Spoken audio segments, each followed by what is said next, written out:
ये मंजर है कदीम शहर बाबुल का। अजीम इमारतें, वसीम मैदान और हर तरफ बुतों की कतारें। यहाँ बुत परस्ती सिर्फ मजहब नहीं थी, बल्कि सियासत, मईशत और रियासती ताकत का मरकज थी। और इस निज़ाम का सरबराह था बादशाह नमरूद, जो खुद को जिंदगी और मौत का मालिक समझता था। इसी शहर में एक बच्चा पैदा हुआ जिसका नाम था इब्राहिम। हजरत इब्राहिम अलैहिस्सलाम ऐसे घर में पले बढ़े जहां बुत तराशे जाते थे। उनके वालिद बुत बनाने वालों में शामिल थे, मगर ये बच्चा खामोश नहीं था। वो सवाल करता था, सोचता था, कायनात को देखता था। रात के अंधेरे में उसने सितारे को देखा और सोचा, क्या ये मेरा रब है? लेकिन सितारा गायब हो गया। चांद आया, फिर वो भी डूब गया। सूरज निकला, मगर वो भी गुरूब हो गया। तब इब्राहिम ने ऐलान किया, मैं उन चीजों को नहीं मानता जो डूब जाती हैं। ये कुरान का बयान है कि अल्लाह ने इब्राहिम को यकीन अता फरमाया। हजरत इब्राहिम अलैहिस्सलाम अपनी कौम के सामने आए। उन्होंने पूछा, ये बुत क्या करते हैं? क्या ये सुनते हैं? क्या ये तुम्हें फायदा देते हैं? कौम का जवाब सादा था, हमने अपने बाप दादा को ऐसा ही करते देखा है। ये दलील नहीं थी, बल्कि अंधी तकलीद थी। इब्राहिम अलैहिस्सलाम ने फरमाया, तुम और तुम्हारे बाप दादा खुली गुमराही में हो। ये जुमला कौम के गुरूर पर चोट था।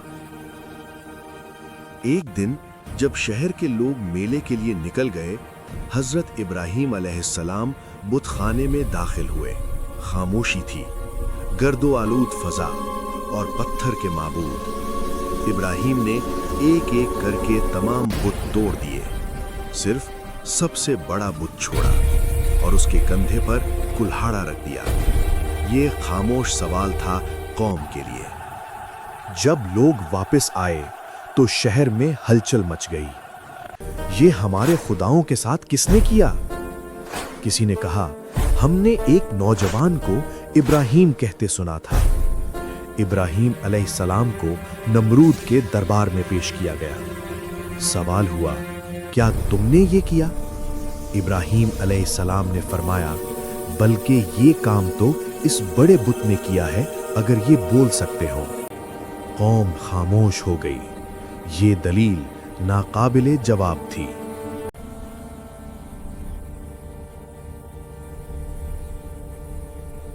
नमरूद का गुरूर टूट चुका था।